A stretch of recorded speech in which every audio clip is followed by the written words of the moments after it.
एवं बौद्ध धर्म के उदय एवं बौद्ध धर्म के संस्थापक महात्मा गौतम बुद्ध के बारे में विस्तृत रूप से परिचर्चा करेंगे। आइए शुरुआत करते हैं।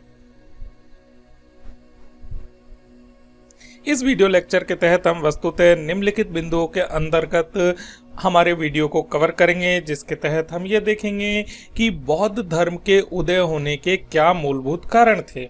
उन मूलभूत कारणों में आर्थिक कारण कौन कौन से थे, आर्थिक कारणों को एक दूसरे से निकालने वाले सामाजिक कारण कौन से थे और वे कौन से धर्म से प्रेरित कारण थे जिनके कारण बुद्ध धर्म के साथ साथ विभिन्न प्रकार के धार्मिक संप्रदायों का 6ठी शताब्दी ईसा पूर्व में उदय हुआ। साथ ही हम इसी वीडियो लेक्चर के अंतर्गत ये देखेंगे कि बुद्ध धर्म के संस्थापक गौतम बुद्ध का जीवन परिचय किस तरीके से था, कैसे एक सामान्य राज परिवार में जन्म लेने वाला व्यक्ति धर्म का नया प्रचारक, उपदेशक एवं नए धर्म का धर्म प्रवर्तक बन जाता है। फिर हम ये देखेंगे कि गौतम बुद्ध से संबंधित महत्वपूर्ण व्यक्ति कौन से थे। फिर अंत में हम ये भी देखेंगे कि गौतम बुद्ध से संबंधित महत्वपूर्ण प्रतीक कौन कौन से हैं। आइए इन सभी बिंदुओं के बारे में एक एक करके विस्तृत रूप से परिचर्चा करते हुए हम समझने का प्रयास करते हैं कि बुद्ध धर्म का उदय क्यों हुआ एवं महात्मा बुद्ध का जीवन परिचय क्या है। बौद्ध धर्म के उदय होने के कारण क्या थे। लगभग 600 ईसा पूर्व में गंगा घाटी के आसपास लगभग छोटे बड़े 62 से अधिक नवीन विचारकों या नवीन धार्मिक संप्रदायों का उदय हुआ। इनमें से एक सर्वाधिक महत्वपूर्ण एवं विश्व स्तर पर अपने आप को स्थापित करने वाले नवीन धर्म का नाम था बौद्ध धर्म और इसके संस्थापक थे महात्मा गौतम बुद्ध। तत्कालीन परिस्थितियों के कारण एक बहुत बड़ी जनसंख्या या लोगों का समूह इन नवीन विचारों की तरफ आकर्षित हुआ और यह धर्म फलता फूलता चला गया। सिर्फ बौद्ध धर्म भारत में ही नहीं बल्कि आसपास के देशों में भी बौद्ध धर्म का बहुत अधिक प्रसार हुआ, उदय हुआ। बौद्ध धर्म के उदय के कारणों को आर्थिक, सामाजिक, धार्मिक कारणों की अंदर देखा जा सकता है, उन परिस्थितियों के अंदर देखा जा सकता है जिन आर्थिक नीतियों या आर्थिक घटकों से समाज प्रेरित हुआ और धार्मिक कारकों ने उन्हें पुश किया कि वे नए विचारों को या महात्मा बुद्ध के द्वारा जो स्थापित नवीन धर्म है उसके प्रति आकर्षित हो। आइए देखते हैं क्या क्या कारण रहे आखिरकार। सर्वप्रथम हमने जैसे देखा कि महत्वपूर्ण कारण था आर्थिक कारण। आर्थिक कारण व्यवस्था या समाज को धन से बांधने वाला एक महत्वपूर्ण कारक होता है। हम जानते हैं कि 600 शताब्दी ईसा पूर्व तत्कालीन भारतीय समाज में कृषि मूलक अर्थव्यवस्था थी और व्यापार वाणिज्य का भी तेजी से विकास हो रहा था और सिंधु घाटी सभ्यता के बाद पहली बार नगरीकरण का विस्तार गंगा घाटी के क्षेत्र में बड़े स्तर पर हुआ और महाजनपदों का भी विकास हुआ। लेकिन वैदिक धर्म इस आर्थिक विकास के अंदर एक बाधा पहुंचा रहा था, क्योंकि वैदिक धर्म में पशु बलि जैसी प्रथा के कारण कृषि के लिए पशुओं की उपलब्धता कम हो रही थी एवं पशुधन की कमी के कारण आर्थिक कार्यकलापों पे ऊपर गंभीरतम नकारात्मक प्रभाव पड़ रहा था। साथ ही वैदिक धर्म में कुशी धन अर्थात सूदखोरी अर्थात ब्याज के ऊपर जो हम पैसा देते हैं उसको गलत माना गया था, जबकि अर्थव्यवस्था या आर्थिक नीतियों का मूल आधार यही है, जैसा कि हम आज जानते हैं कि पैसे से पैसा बनता है और पैसे से पैसे बनने की कला ही ब्याज होती है और ब्याज के माध्यम से ही अर्थव्यवस्था आगे बढ़ती है। इस कारण ऐसे में बुद्ध धर्म के प्रति लोगों का रुझान बढ़ा, क्योंकि महात्मा बुद्ध के द्वारा दिए गए उपदेशों एवं धर्म के अंदर पशुओं की दी जाने वाली बलि के ऊपर रोक की बात की गई। साथ ही उन्होंने यह भी उद्घोषित किया कि आर्थिक क्रियाकलाप जरूरी है और व्यापारी वर्ग ने उनका समर्थन किया। इस तरीके से हम देखते हैं कि आर्थिक कारण महत्वपूर्ण कारण रहे बौद्ध धर्म को विकसित करने में या बौद्ध धर्म के लिए एक महत्वपूर्ण व्यवस्था को आगे बढ़ाने में।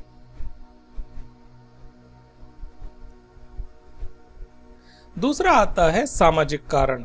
सामाजिक कारणों में तत्कालिक समाज में वर्ण व्यवस्था कर्म मूलक न रहकर जन्म मूलक हो गई थी, अर्थात समाज में जन्म के आधार पर ही उसका कार्य निर्धारित हो गया था, जबकि होना ये चाहिए था कि व्यक्ति में जिस तरह का कौशल है उस कौशल को समाज आगे बढ़ने का अवसर दे।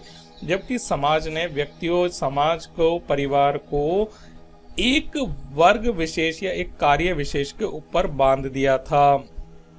3 वर्गों की अपेक्षा शूद्रों को बहुत कमतर अधिकार दिए गए। इससे शूद्र वर्ग में बहुत अधिक असंतोष था, जो हमें 6ठी शताब्दी ईसा पूर्व के विभिन्न साहित्यिक घटनाक्रमों में मिलता है। वर्ण व्यवस्था में तीसरे दर्जे पर स्थान पाने वाले वैश्य वर्ग के पास निश्चित रूप से धन संपदा और अच्छे महल और रहने खाने पीने की सभी प्रकार की वस्तुएं थी, लेकिन उन्हें वैसी स्थिति प्राप्त नहीं थी जैसी क्षत्रिय को एवं ब्राह्मणों को प्राप्त थी। बदलती अर्थव्यवस्था में उनकी आर्थिक स्थिति बेहतर तो हुई थी, लेकिन वर्ण व्यवस्था ने उन्हें अधिकार ही बहुत कम दिए। ऐसे में बौद्ध धर्म में उन्हें अपनी स्थिति बहुत बेहतर दिखाई दी और ऐसे में इन्होंने बौद्ध धर्म को फलने फूलने में सहयोग किया। इसी तरीके से हमने देखा कि बौद्ध धर्म के विहार एवं मठों को स्थापित करने में सर्वाधिक महत्वपूर्ण भूमिका वैश्य वर्ग, व्यापारी वर्ग की रही, क्योंकि व्यापारी वर्ग ने व्यापारिक मार्गों के निकट ही विभिन्न प्रकार के विहार एवं मठों की स्थापना की, जहां बौद्ध धर्म फलना फूलना शुरू हो चुका था।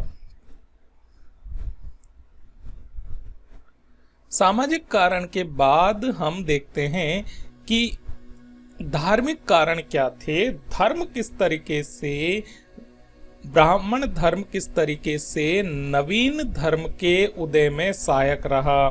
प्रारंभ में वैदिक काल में, या कह सकते हैं कि ऋग्वैदिक काल में, ब्राह्मण धर्म में सादगी थी, सरलता थी, लेकिन उत्तर वैदिक काल तक आते आते वैदिक धर्म में कर्मकांड बढ़ गया, तंत्र मंत्र बढ़ गया, पशु बलि आदि हावी हो गए। इससे धार्मिक जीवन जटिल होने लगा, फलतः उसका विरोध किया गया और बौद्ध धर्म को प्रोत्साहन मिला। बौद्ध धर्म के उदय में सर्वाधिक महत्वपूर्ण कारण वस्तुतः धर्म था, क्योंकि धर्म ने मानव के जन्म से लेकर मृत्यु तक के काल में विभिन्न प्रकार के कर्मकांड, तंत्र मंत्र एवं बलियों के माध्यम से ब्राह्मण समुदाय ने अपने आप को स्थापित कर लिया था।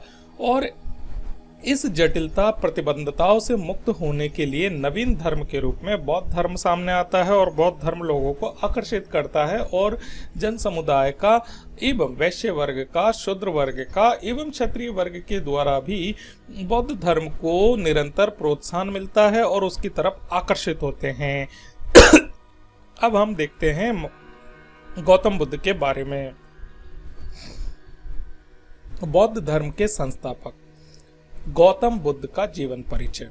गौतम बुद्ध का जन्म 563 ईसा पूर्व में नेपाल की तराही अर्थात हिमालय के तलहटी क्षेत्र में अवस्थित कपिलवस्तु के निकट लुम्बिनी में वैशाख पूर्णिमा के दिन हुआ। इनके पिता का नाम शुद्धोधन था, जो कपिलवस्तु के शाक्य गण के प्रधान थे। इनकी माता का नाम महामाया था, जो कोलीय गणराज्य की पुत्री थी। जन्म के 7वें दिन ही गौतम बुद्ध की माता महामाया का देहांत हो गया, इसीलिए इनका पालन पोषण इनकी मौसी महाप्रजापति गौतमी ने किया। बुद्ध का बचपन का नाम सिद्धार्थ था। 16 वर्ष की आयु में गौतम बुद्ध का विवाह शाक्य कुल की कन्या यशोधरा से हुआ। उनसे एक पुत्र भी हुआ जिसका नाम राहुल था। एक वृद्ध व्यक्ति, एक बीमार व्यक्ति, एक मृत व्यक्ति तथा एक योगी को सिद्धार्थ ने देखा और देखने के बाद इस जीवन के प्रति या गृहस्थ जीवन के प्रति उनकी निराशा व्यक्त हुई और वे सन्यासी बनने की तरफ आकर्षित हुए तथा 29 वर्ष की आयु में उन्होंने गृह त्याग कर दिया। गृह त्याग करने की इस घटना को बौद्ध धर्म में महाविनिष्क्रमण कहा जाता है। बहुत लंबे समय तक ज्ञान की खोज में यहाँ से वहाँ सिद्धार्थ भटकते रहे। बहुत अधिक भटकने और अनेक तरह की साधना करने के बाद सिद्धार्थ बोध गया पहुंचे और वहां पर एक नदी है, निरंजना नदी। उसके तट पर पीपल के वृक्ष के नीचे समाधि लगाई। वे 48वें दिन वैशाख पूर्णिमा के दिन उन्हें ज्ञान प्राप्ति हुई और वह बुद्ध कहलाए। यहाँ से सिद्धार्थ महात्मा बुद्ध हो गए।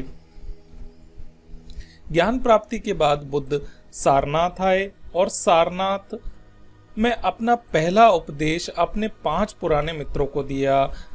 इस घटना को बौद्ध धर्म में धर्म चक्र प्रवर्तन के नाम से जाना जाता है। सारनाथ में बौद्ध संघ की स्थापना हुई। बुद्ध सर्वाधिक उपदेश कौशल देश की राजधानी श्रावस्ती में देते थे। वह अपने जीवन के अंतिम पड़ाव में हिरण्यवती नदी पर स्थित कुशीनगर पहुंचे। यहाँ पर 483 ईसा पूर्व में वैशाख पूर्णिमा के दिन 80 वर्ष की उम्र में बुद्ध की मृत्यु हो गई। बुद्ध की मृत्यु या बुद्ध के द्वारा मोक्ष प्राप्ति की अवस्था को बौद्ध धर्म में महापरिनिर्वाण कहा जाता है।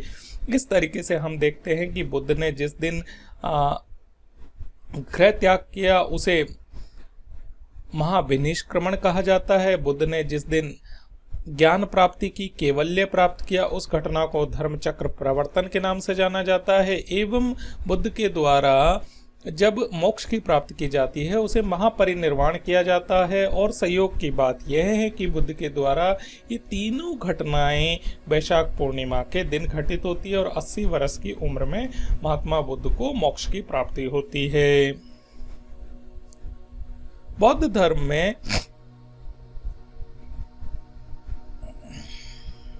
इस प्रकार हमने इस वीडियो लेक्चर के तहत ये समझने का प्रयास किया कि गौतम बुद्ध कौन थे, गौतम बुद्ध ने किस तरीके से एक सामान्य राज परिवार में जन्म लेने के बाद बौद्ध धर्म की स्थापना की। साथ ही हमने प्रारंभ में यह समझा कि किस तरीके से बौद्ध धर्म का उदय हुआ, उसके उदय में सामाजिक, आर्थिक, धार्मिक कारकों की परस्पर क्या भूमिका रही।